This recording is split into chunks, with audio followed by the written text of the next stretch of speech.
ऋषिवन नाम के राज्य में राजा भीमसेन राज्य किया करते थे। उनके राज्य में सभी प्रजा बहुत ही सुख समृद्धि के साथ रहा करती थी।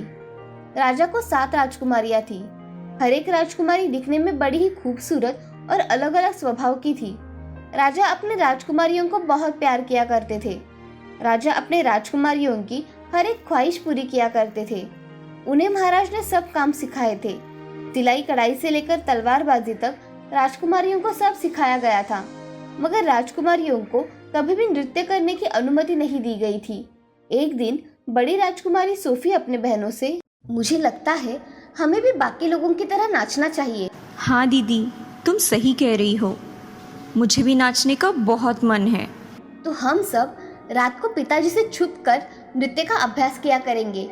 इससे हमें नाचना भी आएगा और पिताजी को पता भी नहीं चलेगा। ऐसा कहकर सोफी बाकी के बहनों के साथ वहाँ से चली जाती है। तभी रिया वहाँ पर ठहर कर मन में कुछ सोचती है। सोफ़ी मेरी बहन जो कर रही है वो सही है ना? वैसे वो जो भी करती है वो सही ही होता है, तो मैं इस बारे में इतना ना सोचूं तो ही अच्छा होगा। ऐसा मन में सोचकर रिया भी अपने कक्ष में चली जाती है। अगले दिन से सभी राजकुमारियां अपने अपने काम करने में व्यस्त हो जाती है। तभी महाराज भीमसेन वहां आ जाते हैं। राजकुमारी सोफी, सोनिया, आज तुम सभी को धनुर्विद्या का अभ्यास करने हमारे साथ चलना है। पिताजी, ये तो हमारे लिए बड़ी सौभाग्य की बात है कि हम धनुर्विद्या सीख रहे हैं। मेरी एक भी बेटी शस्त्रकला से वंचित नहीं रहनी चाहिए। उन्हें संकट समय आने पर खुद का तथा प्रजा का रक्षण करना आना चाहिए। जी पिताजी। ऐसा कहकर सोफी अपने बहनों के साथ वहां से चली जाती है और धनुर्विद्या का अभ्यास करने लगती है। कुछ समय बाद शाम हो जाने पर सभी राजकुमारियां अपने अपने कक्ष में चली जाती है और रात के समय सभी राजकुमारियां एक जगह जमा हो जाती है। तभी उन राजकुमारियों में से सोना राजकुमारी, दीदी, हमें वहाँ पिताजी की अनुमति के सिवा जाना उचित होगा? सब ठीक होगा सोना, तुम चिंता मत करो। हाँ, दीदी कह रही है तो सही ही होगा। चलो, हमें नृत्य भी सीखना है। हाँ चलो। ऐसा कहकर सभी राजकुमारियां नृत्य सीखने चली जाती है और सुबह होने से पहले ही वो अपने महल में आ जाया करती थी। एक दिन महाराज उनके कक्ष में जाकर देखते हैं तो राजकुमारियों के जूते बहुत ही फटे हुए होते हैं। ये देख महाराज, राजकुमारियों के जूते तो ज्यादा पुराने भी नहीं हैं और ये तो फट भी गए हैं। ये सब मिलकर मुझसे कुछ छुपा रही है। ऐसा सोचकर महाराज राजकुमारियों के कक्ष से चले जाते हैं। अब महाराज अपना काम कर रहे थे। थोड़ी देर बाद एक सेवक आकर महाराज से, महाराज, राजकुमारियां उड़ गई है। आप चाहे तो उन्हें मिल सकते हैं। उनसे कहिए कि हम आ रहे हैं। जी महाराज। ऐसा कहकर सेवक वहां से चला जाता है और राजकुमारियों के कक्ष में जाकर उनसे, राजकुमारी जी, महाराज आपसे मिलने के लिए आ रहे हैं। इस समय? जी राजकुमारी जी। ठीक है, तुम जाओ। ऐसा कहकर सेवक वहां से चला जाता है। कुछ समय बाद महाराज वहां आ जाते हैं। महाराज राजकुमारियों से, राजकुमारियों, आपके जूते इतने फटे हुए क्यों हैं? मुझे लगता है कि आप सब नृत्य करती है। नहीं पिताजी, ऐसा कुछ नहीं है। आप तो हमेशा देखते हैं कि हम महल में ही रहते हैं और आपके कहे मुताबिक ही काम करते हैं। फिर भी आपके जूते इतने जल्दी फट कैसे गए? पिताजी, ये जूते कितने पुराने हैं, इसलिए ये फट गए। ऐसा कहकर सोफी बात को टाल देती है। ये बात महाराज की नजर से बच नहीं पाती। महाराज मन में, ये सब मुझसे कुछ न कुछ छुपा रही है। मुझे इसका पता लगाना ही पड़ेगा। ऐसा सोचकर महाराज राजकुमारियों के कक्ष से चले जाते हैं और अपने कक्ष में आकर सोचते हैं, मुझे इनका सच जानने के लिए कुछ ना कुछ युक्ति लगानी ही पड़ेगी। मैं मेरे बेटियों का सच जो भी नौजवान मेरे सामने लाएगा, उसे इस राज्य का राजकुमार और उसके साथ राजकुमारियों का विवाह करवा दूंगा। ऐसा मन में सोचकर महाराज पूरे राज्य में लोगों को सेवकों द्वारा संदेश भेजते हैं। सिपाही राज्य में जाकर, सुनो सुनो सुनो, हमारे महाराज की 7 राजकुमारियां हैं। उनसे अगर शादी करने इच्छुक कोई नौजवान हो तो उसे कुछ शर्तों और खुद को सिद्ध करना पड़ेगा, तभी वह इस राज्य का राजकुमार बन पाएगा। बाकी की शर्तें महल में आकर बता दी जाएगी। ऐसा कहकर सिपाही वहां से चले जाते हैं। सिपाही जाते ही बहुत से नौजवान महल में राजकुमारी से शादी करने के लिए जमा हो जाते हैं। उन सभी में अलग अलग राज्य के राजकुमार तथा दूसरे राज्य से आए हुए लोग भी आए थे। उन्हें देख महाराज, यह जमे हुए सारे नौजवानों, आप सभी को मेरी राजकुमारियों से शादी करनी है, मगर उसके लिए आपको मेरी राजकुमारी कहाँ जाकर हर रोज नृत्य करती है ये खोज निकालना होगा। जो ये खोज निकालेगा वही मेरी राजकुमारियों के साथ शादी कर पाएगा, वरना उसे मृत्यु दंड दिया जाएगा। ऐसा कहकर महाराज महल में चले जाते हैं। तभी महाराज की चुनौती सुनकर आधे नौजवान मृत्यु के भय से वहां से चले जाते हैं। जो भी वहां रुकते हैं वो किसी राज्य के राजकुमार तथा वीर साहसी नौजवान थे। अब वो महाराज के सामने जाकर कहते हैं, महाराज, हमें आपकी शर्त मंजूर है। मुझे ये सुनकर बहुत खुशी हुई कि आपको मेरी शर्त मंजूर है, मगर हाँ, आपको सिर्फ 5 दिन का समय दिया जाएगा। अगर आपने उन 5 दिनों में ये सब कर दिखाया तो आपका विवाह राजकुमारी के साथ संपन्न होगा, और अगर आप चुनौती हार गए तो आपको मृत्युदंड तथा आजीवन कारावास हो सकता है। हमें मंजूर है महाराज। आप सबकी रहने की व्यवस्था महल में की जाएगी। जी महाराज। ऐसा कहकर महाराज वहां से चले जाते हैं। अब सारे नौजवान राजकुमारियां कहाँ जाती है, क्या करती है, ये सब देखते हैं, मगर उनके हाथ कुछ भी नहीं आता। उन्हें समझ में ही नहीं आता कि राजकुमारियां नृत्य करने कब जाती है। वो सब नौजवान अपनी चुनौती में असफल हो जाते हैं। तभी महाराज उन्हें कारावास की शिक्षा सुनाते हैं और कुछ लोगों को मृत्युदंड की सजा सुनाते हैं। अब महाराज के सैनिक पूरे राज्य में पर्चे लगा देते हैं कि राजकुमारियों से जो भी नौजवान शादी करना चाहता है उसे राजकुमारियां नृत्य करने कहाँ जाती है ये ढूंढना होगा। अगर किसी ने ढूंढ लिया तो उन्हें इनाम स्वरूप राज्य का राजकुमार तथा राजकुमारी से विवाह करवा दिया जाएगा। वो पर्चे देख सभी नौजवान उत्सुक हो जाते हैं, मगर महाराज की शिक्षा देख कोई भी उनके महल में नहीं जाता। एक दिन एक लड़का विराज जंगल के रास्ते से जा रहा था। तभी उसे एक बूढ़ी औरत भूख से तड़प रही दिखाई देती है। वो उसके पास जाकर, क्या हुआ दादी, आपको कुछ चाहिए क्या? बेटे, मुझे बहुत भूख लगी है और मुझे खाने को कुछ चाहिए। दादी, मेरे पास एक रोटी है, आप ये खा सकती है। ऐसा कहकर विराज बूढ़ी औरत को रोटी देता है। तभी वो बूढ़ी औरत एक सुंदर परी में परिवर्तित हो जाती है। ये देख विराज बहुत चौंक जाता है और उस परी से, आप एक परी है, तो आपने ऐसा क्यों किया? यहाँ से जाने वाले बहुत से लोगों ने मुझे देखकर अनदेखा कर दिया, मगर तुमने मेरी मदद की। बोलो बच्चे, तुम्हें क्या चाहिए? मुझे कुछ नहीं चाहिए परी जी। मैं तुम्हें ये जादुई कंबल देती हूँ। इसे तुमने खुद के बदन पर ओढ़ा तो तुम किसी को नहीं देख पाओगे और तुम तुम्हारे काम में सफल हो सकोगे, और कभी भी मेरी जरूरत पड़े तो मुझे याद कर लेना। ऐसा कहकर परी उसके हाथों में जादुई कंबल रख देती है और अदृश्य हो जाती है। अब विराज वो कंबल अपने पास रख लेता है और जंगल से बाहर राज्य में आ जाता है। उसे वहां लगा पर्चा दिखाई देता है। वो सोचता है कि मैंने आज तक बहुत सी चुनौतियों का सामना किया है, आज ये चुनौती भी लेकर देखता हूँ। ऐसा कहकर विराज वहां से राज्य में चला जाता है। वहां जाकर विराज महाराज से मिलने चला जाता है। तभी, महाराज, मैं आपकी रखी हुई चुनौती स्वीकार करता हूँ, मगर मुझे यहाँ रहने की अनुमति चाहिए। तुम्हें हमारी चुनौती स्वीकार है तो हमें भी तुम्हारी शर्त मंजूर है। ऐसा कहकर विराज अब महल में रहने लगता है। तभी उसकी दोस्ती सबसे छोटी राजकुमारी रिया से हो गई।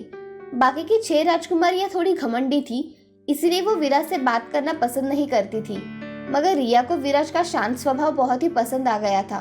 विराज सभी राजकुमारियों से, नमस्ते राजकुमारी। सभी राजकुमारियां वहां से चली जाती है। तभी रिया विराज से, नमस्ते।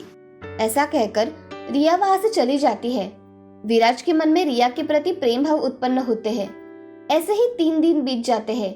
रिया और विराज में अच्छी दोस्ती हो जाती है। उनकी दोस्ती हो जाने के कारण विराज और रिया रात में बातें करते रहते, मगर रिया विराज को हर रोज रात के समय एक शरबत पिलाती, जिससे विराज जल्दी सो जाता और उसे राजकुमारियों के बारे में पता ही नहीं चलता था।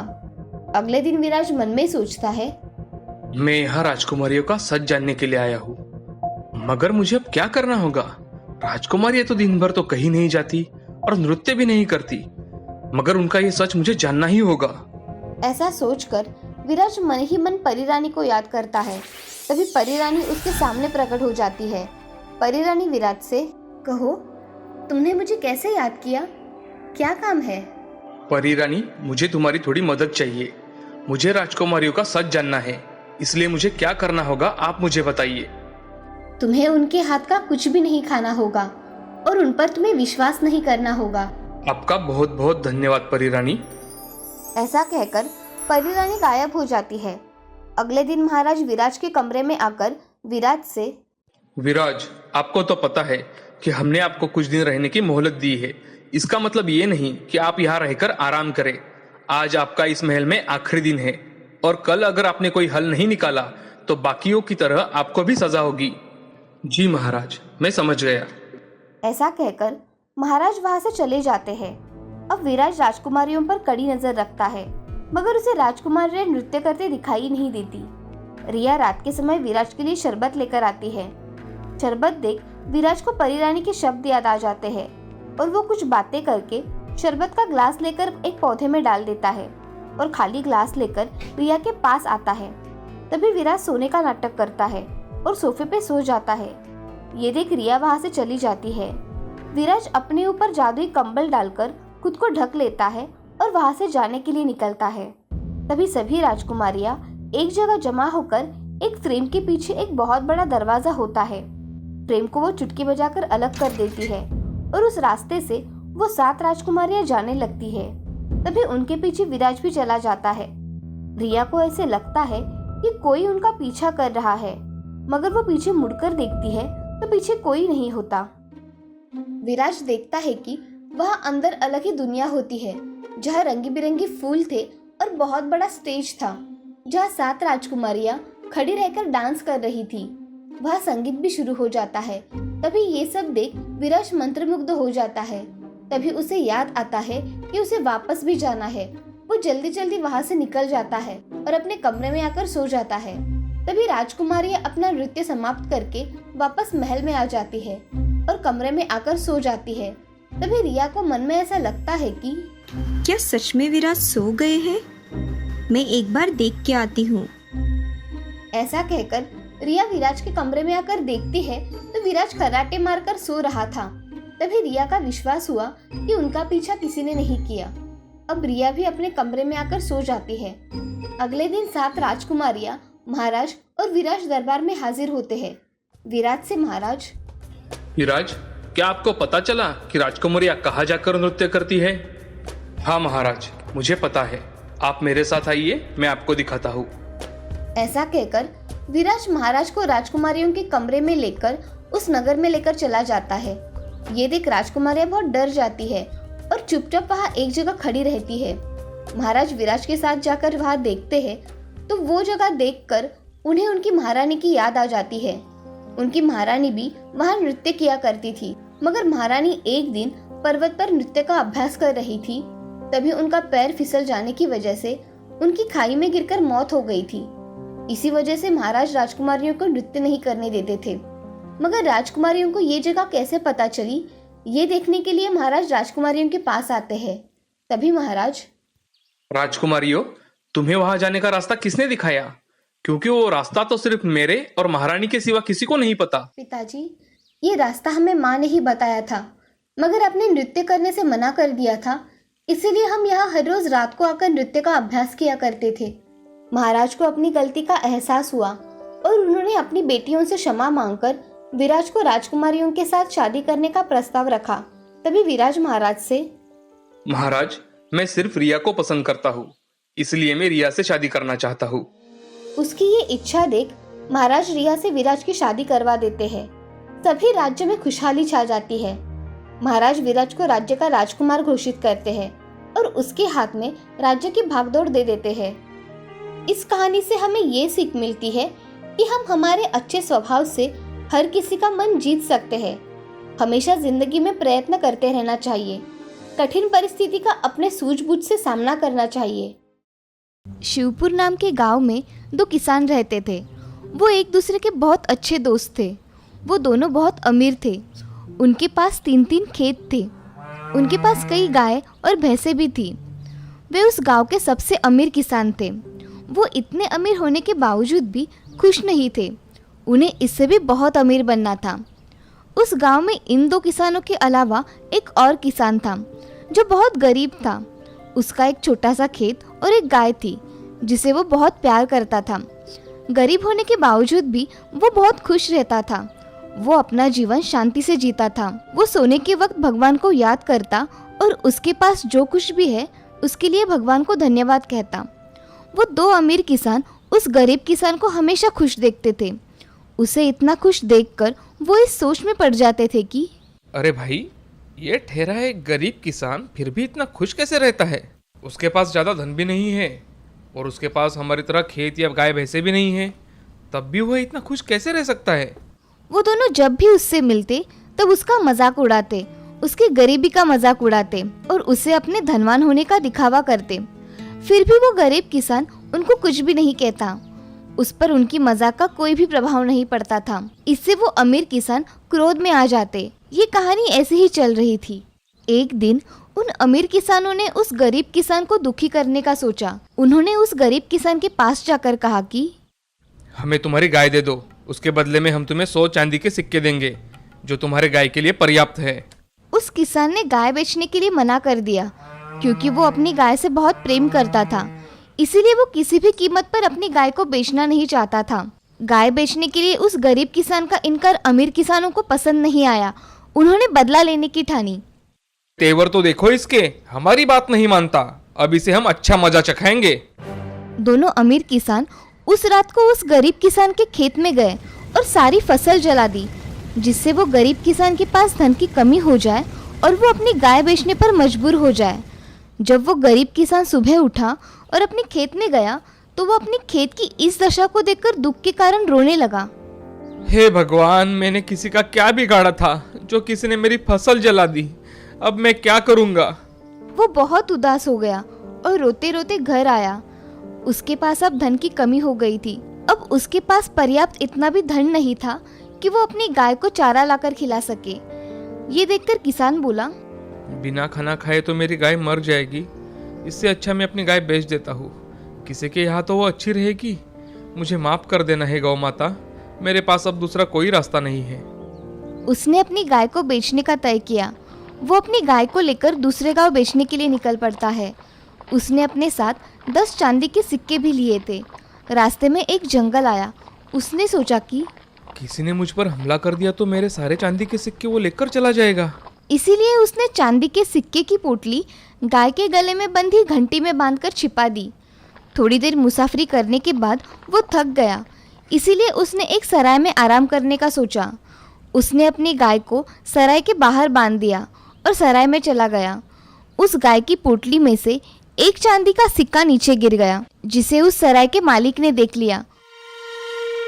अरे, लगता है ये एक जादुई गाय है जिसमें से चांदी के सिक्के निकलते हैं। ये भी चांदी का सिक्का उसी गाय से निकला है। जब वो गरीब किसान आराम कर सराय में से बाहर निकला तब उस समय सराय के मालिक ने उसे पूछा, आप कहाँ जा रहे हो जनाब? तब उस गरीब किसान ने जवाब दिया, जी मैं अपनी गाय बेचने दूसरे गांव जा रहा हूँ। ये सुनकर सराय का मालिक खुश हो गया। उसने कहा कि अब आपको दूसरे गांव जाने की जरूरत नहीं है, मैं ही आपकी गाय खरीद लूंगा। उसने उस किसान को 1000 चांदी के सिक्के दिए और उसे अपनी गाय को देने को कहा। ये मूल्य उस गाय के मूल्य से बहुत अधिक था।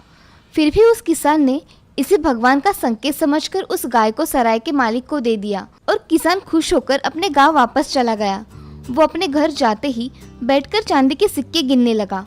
तभी वहाँ दोनों अमीर किसान आए और उस गरीब किसान के पास 1000 चांदी के सिक्के देखकर चौंक गए।